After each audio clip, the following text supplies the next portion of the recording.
Bom dia, senhoras e senhores. Hoje é 22 de dezembro de 2023.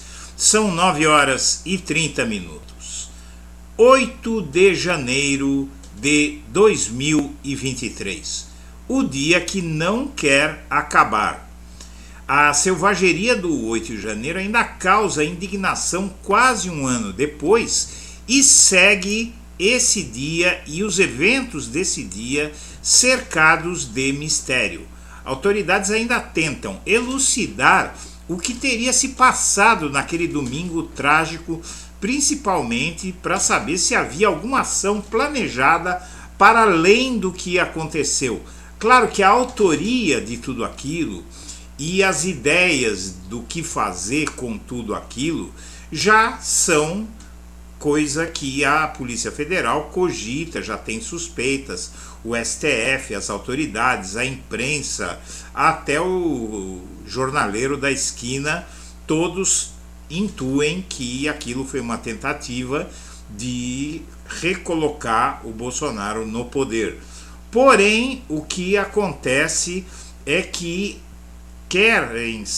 as autoridades querem saber se havia um plano sequencial àquilo ou se o fato de as autoridades terem coibido aquelas ações naquele dia e prendido todo mundo interrompeu um plano maior.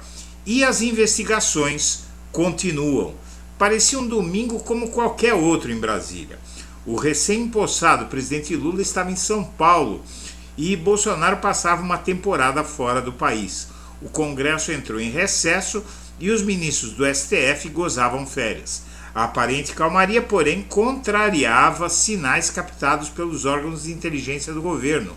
Havia ônibus aos montes chegando à capital, manifestantes questionavam o resultado das eleições e voltaram a se aglomerar no acampamento erguido havia meses diante do quartel-general do Exército. Desde 2022 eles estavam lá. Muitos falavam abertamente em grupos de mensagem em redes sociais em tomada de poder e na invasão das sedes do Congresso, do Planalto e do STF. Por omissão, negligência ou incompetência, ninguém deu a devida importância aos indícios que poderiam ter evitado a barbárie. Na verdade, o que pareceu a muitos que não passava de bravata, que ninguém ia ter coragem de fazer aquilo, não é? E quase um ano depois, a memória da selvageria provocada pelos invasores dos três poderes ainda causa espanto. Espanto porque é difícil entender como cerca de 5.000 pessoas conseguiram avançar com tamanha facilidade sobre policiais que estavam alertados sobre o protesto. E isso gerou uma tristeza generalizada, porque revela o nível de absurdo que uma polarização política irracional pode atingir. E os manifestantes, os lunáticos que fizeram tudo aquilo, eles não aceitavam o resultado da eleição e nesse protesto eles começaram a vandalizar tudo, riam, divertiam-se, mas a grande dúvida é: havia algo mais planejado? Quase um ano depois, as autoridades ainda tentam elucidar o que exatamente teria se passado naquele domingo trágico, principalmente se havia uma ação planejada para além do que aconteceu. A reação dura, rápida e eficiente pode ter impedido o desenvolvimento de um plano maior. Lula decretou intervenção na segurança pública do DF e o STF determinou o afastamento do governador. Esse é outro ponto. O papel do governador ainda não está claro diante de tudo isso. No dia seguinte à quebradeira, quase 2.000 manifestantes estavam presos por ordem de Alexandre Moraes.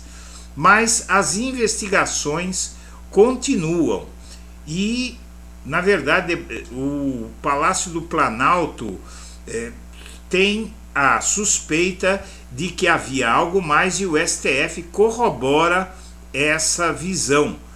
O fato é que há várias lições deixadas pelo fatídico dia 8 de janeiro.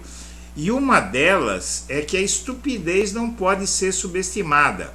Porém, é preciso saber o que mais havia diante daquele momento histórico, que infelizmente já se tornou um momento histórico. O que mais poderia ter acontecido, que não aconteceu, porque os militares não quiseram que acontecesse. Havia algum plano de organizar um governo provisório, uma junta militar, alguma coisa assim? Isso tudo ainda está por ser esclarecido. Senhoras e senhores, eu agradeço a atenção e deixo o meu melhor abraço para todo mundo.